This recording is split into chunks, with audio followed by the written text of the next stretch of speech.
Welcome to the Human History Channel. Today we will return to one of the most pivotal moments in the history of the United States, to the morning of the 7th of December 1941. This is not just a date. This is the day when the peaceful Sunday silence of Pearl Harbor was replaced by the roar of explosions, screams, and the smoke of fires. This is the day that instantly changed the fates of thousands of people, turned the course of the World War, and forever entered the national memory of America. In early December 1941, Pearl Harbor, located on the island of Oahu in the Hawaiian archipelago, was one of the largest naval bases of the United States in the Pacific Ocean. On the territory of the base and in the adjacent areas, tens of thousands of military personnel lived and served, civilian specialists worked, and their families resided. Everyday life on the base and around it went on as usual. Sailors alternated watches and days of rest. Officers spent time with loved ones. Children attended schools. And on Saturday evenings, people gathered for dances and friendly meetings. For Seaman First Class Lawrence Dill from Kentucky, this Sunday was supposed to start as usual, with coffee in the galley of the battleship West Virginia and conversations about the upcoming leave. He recalled later, "We were listening to the radio, a broadcast from San Francisco, Music Live. Someone said, 'Today will be quiet, even too quiet.' And suddenly, the first explosions. We thought it was exercises. Then we saw smoke over the Arizona and realized this is not exercises." Despite the noticeable tension in relations between the United States and the Japanese Empire, caused by Japanese penetration into China and Southeast Asia, as well as American economic restrictions, most people did not assume the possibility of a direct military attack on United States territory. In military circles, the probability of a Japanese strike on colonies in Southeast Asia was discussed, but the idea of an attack on Pearl Harbor, especially without a prior declaration of war, seemed unlikely. Nevertheless, as early as November, American leadership heightened vigilance, although specific precautionary measures taken at the base itself remained limited, and intelligence data did not receive proper analysis and comparison. At Wheeler Field, a few miles from the harbor, technician John Della Penna finished a routine inspection of P-40 fighters on Saturday evening. "We lined them up, wings folded, to save space on the apron," the command said.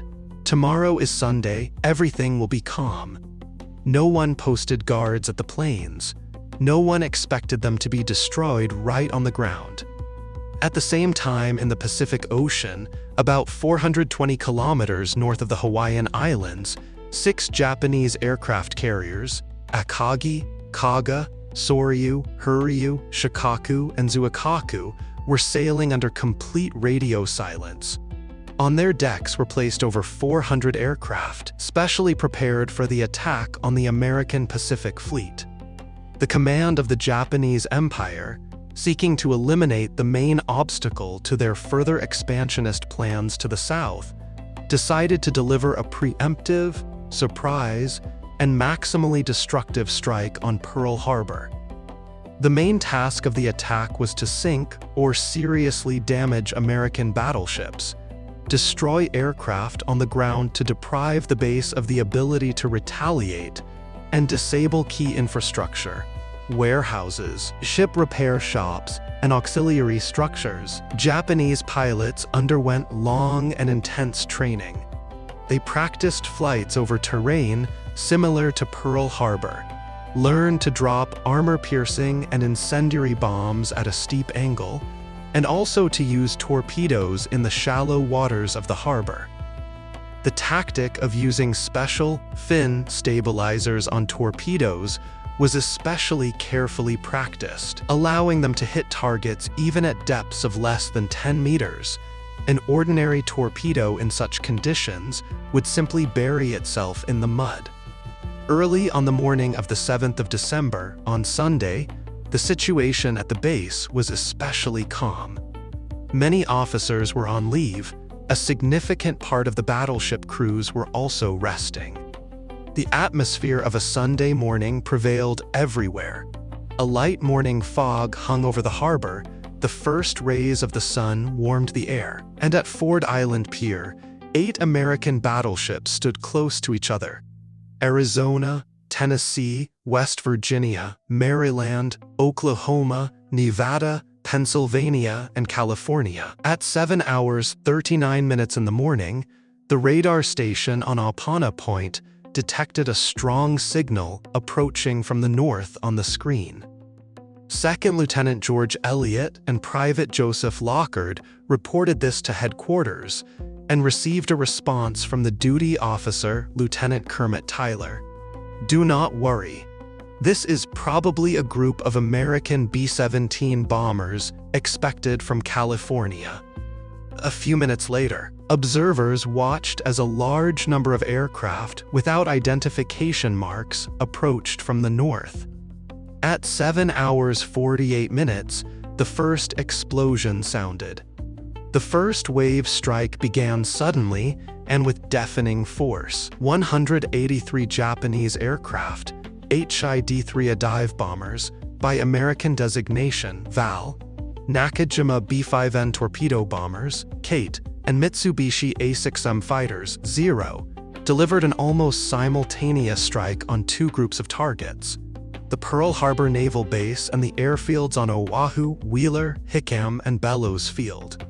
At Wheeler, as technician Della Penna had predicted, the planes stood close together, wings folded. Japanese Zeros entered the attack at a height of only 30 meters, firing from 20mm cannons and 7.7mm machine guns. In the first 5 minutes, more than 50 aircraft were destroyed. Sergeant Robert Kinney, the only pilot who managed to take off in a P-36, recalled, "I opened fire on a Zero from above. It burst into flames like a match. But everything around me was burning: hangars, planes, grass. I saw one of our mechanics trying to extinguish the fire on a P-40 with a towel. Then the fuel tank exploded. Simultaneously, the first bomb explosions sounded over the harbor. The ships moored at Ford Island Pier suffered the greatest losses. The battleship Arizona, one of the most powerful ships in the fleet, was hit by an 800-kilogram armor-piercing bomb that pierced the deck and detonated in the ammunition magazine. The explosion was so powerful that it was observed from tens of miles away. The ship was torn apart and settled to the bottom of the harbor within 9 minutes, taking with it 1,177 crew members, almost half of all those killed that day. Among the dead were 37 pairs of brothers who served together at their own request. On the Arizona alone, 23 members of one family from the state of Iowa died. All of them bore the surname McCoy. Nearby, the battleship Oklahoma received 9 torpedo hits and began to capsize quickly. Many sailors were trapped in compartments underwater. Some knocked on the hull from inside. Rescuers heard them for 3 days after the attack. The team used acetylene torches to cut through the steel and managed to save 32 people who were trapped. One of the survivors, Seaman 3rd Class Henry Smith, recounted, "We sat in a dark compartment. The water was rising. Someone sang 'God Bless America.' Then shooting started on the hull from above. We shouted, knocked with whatever we could. When they cut a hole, the first thing I inhaled was smoke, then fresh air. It was the best breath of my life." The battleship West Virginia also received multiple torpedo hits and sank at the pier. But thanks to the quick actions of the senior officer, Lieutenant Commander Mervyn Benion, who received a mortal wound but remained at his post until the end of the attack, the ship did not capsize and was subsequently raised and repaired. California, the flagship of the Pacific Fleet, slowly sank to the bottom of the harbor due to holes in the hull and oil leaks. The captain of the ship, Nevada, decided to take it out to sea so as not to block the passage for the other ships. This was the only vessel that managed to leave the pier during the attack. Its movement attracted special attention from the pilots of the second wave, and Nevada was subjected to a massive attack.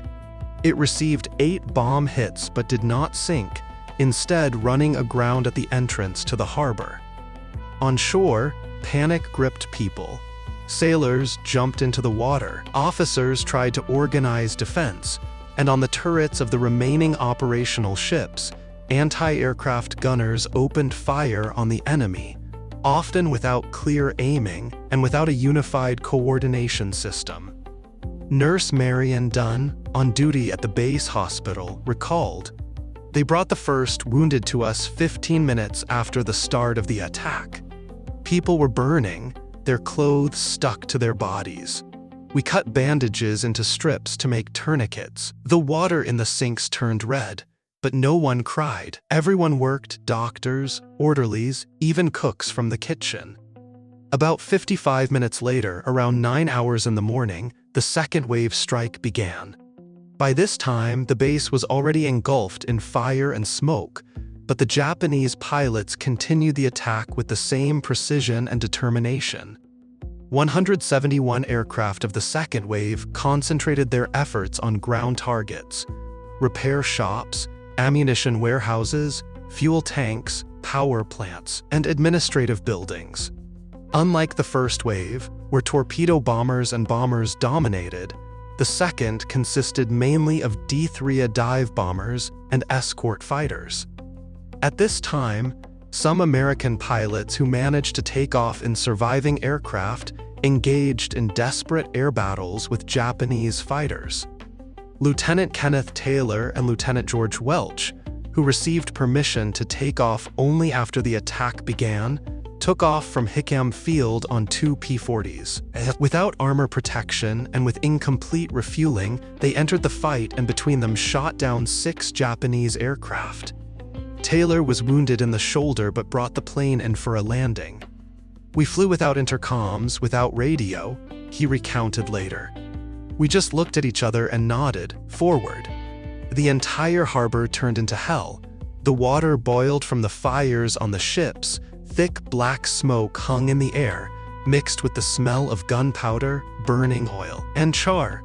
People screamed, sirens wailed, explosions sounded, and the crack of falling metal.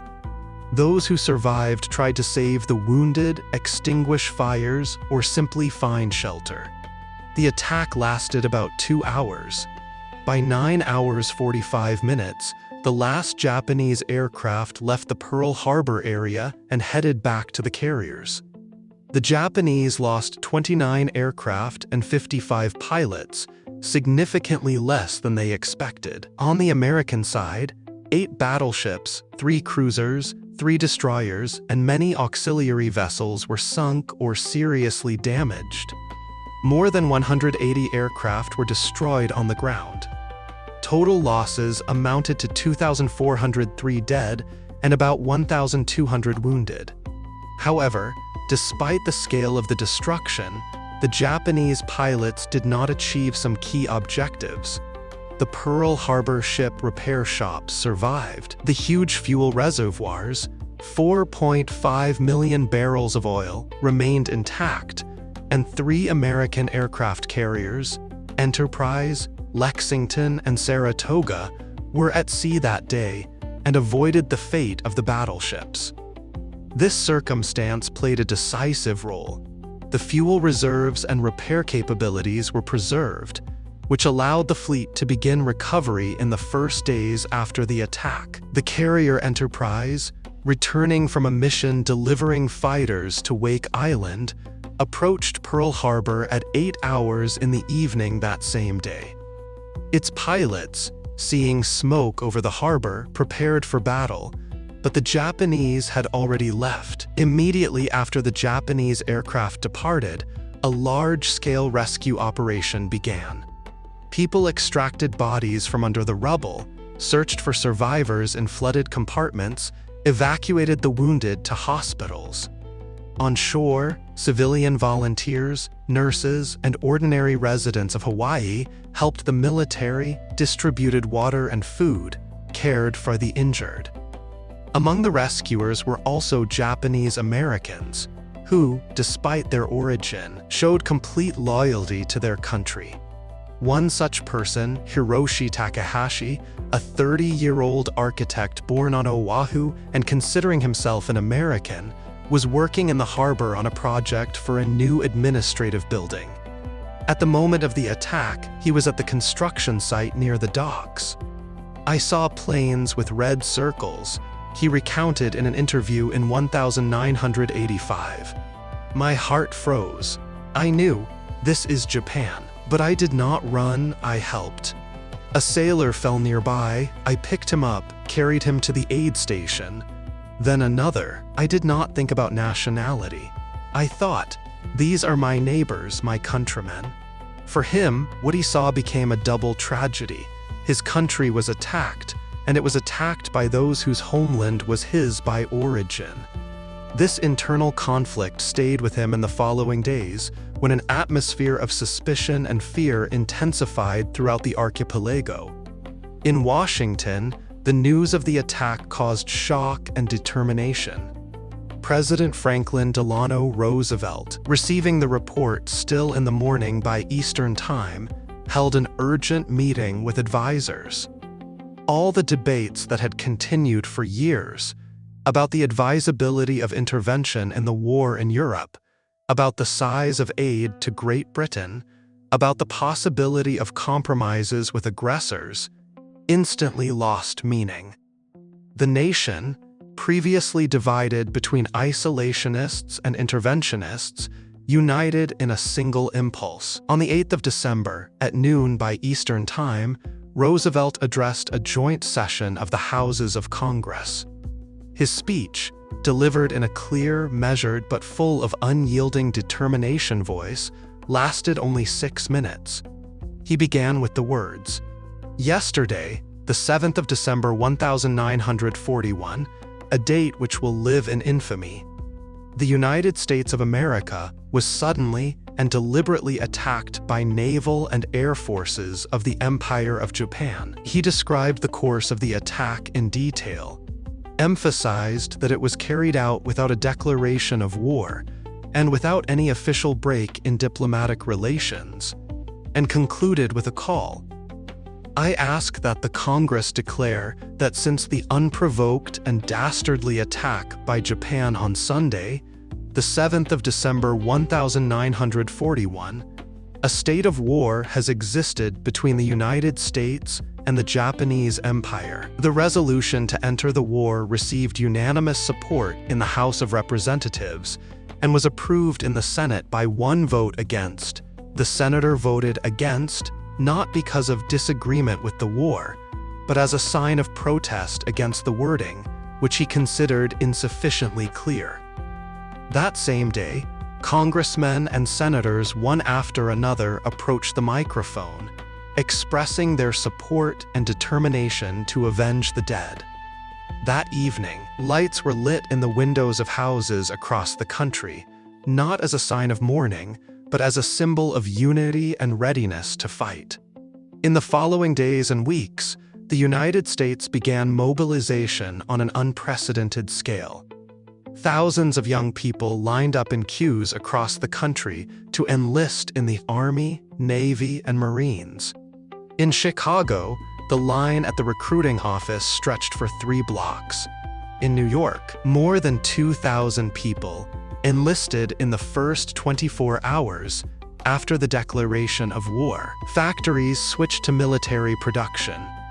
Ford began producing B-24 bombers, Chrysler, M3 tanks, and Coca-Cola opened factories right at military bases to supply soldiers with the drink at 5 cents per bottle, at the same price as in peacetime, by personal promise of the company president. The government launched campaigns to collect scrap metal, sell war bonds, and save resources. In schools, children collected money for tanks and planes. One school in Kansas raised funds for a fighter, which was named Little Kansas. But alongside this patriotic surge, another, more somber process developed. The fear caused by the suddenness and cruelty of the attack grew into suspicion toward all who had connections with Japan.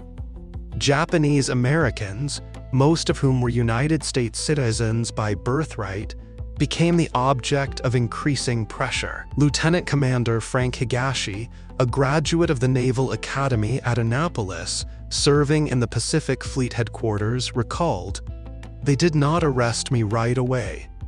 But the next day, an admiral approached me and said, 'You are an excellent officer, but you are Japanese. To be safe, turn in your weapon and badge.' For now." He was transferred to a rear hospital in San Diego, not as a suspect, but as a logistics specialist. There he worked until the end of the war.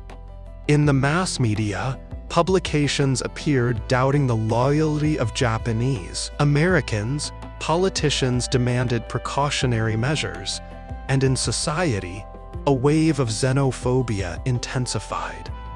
About 10 weeks after the attack, in February 1942, President Roosevelt signed Executive Order No. 9066, authorizing military authorities to remove persons of enemy nationality from so-called military necessity zones. Under this order fell more than 110,000 people of Japanese descent living on the west coast of the United States and in Hawaii, including those born in America and having full civil rights. They were gathered at assembly points and then sent to remote internment camps located in desert and mountainous areas of the country, in Arizona, Utah, Wyoming, California. People lost homes, businesses, property, which was often sold for pennies or seized by authorities. Among those who ended up in the Manzanar camp in California was Hiroshi Takahashi. "They loaded us into freight cars like cattle, without windows, without seats. A family of 5 in one compartment. In Manzanar, we lived in barracks made of rough boards. The wind drove sand through the cracks. But we built a school, a library, even a theater. We did not stop being Americans. We just waited for the country to remember who we are." For him, this event became not only a physical, but also a spiritual exile from the country he loved and tried to serve in its most critical moment of history. His personal tragedy reflected a broader dilemma of the nation. The striving for security and unity in wartime conditions led to the violation of the rights of its own citizens, which became one of the most controversial and tragic pages in American history. Thus, the day that began as an ordinary Sunday morning at a Pacific base forever changed the course of world history. For some, it remained a memory of a sudden hell of fire and water, of friends lost in a few minutes. For others, the beginning of a path to the army, to factories, to hospitals, where they applied all their strength to defend their country. For thirds, the beginning of exile and humiliation, despite their loyalty to American ideals. Together, these stories, intertwining with each other, form a multifaceted and complex chorus of one of the most significant days in the history of the United States. A day that not only drew the country into war, but also tested its strength, its ability to preserve humanism and justice even in the face of national catastrophe. Thank you for watching this video to the end. If you liked it, give it a like and subscribe to the channel. Good luck and see you in the next episode.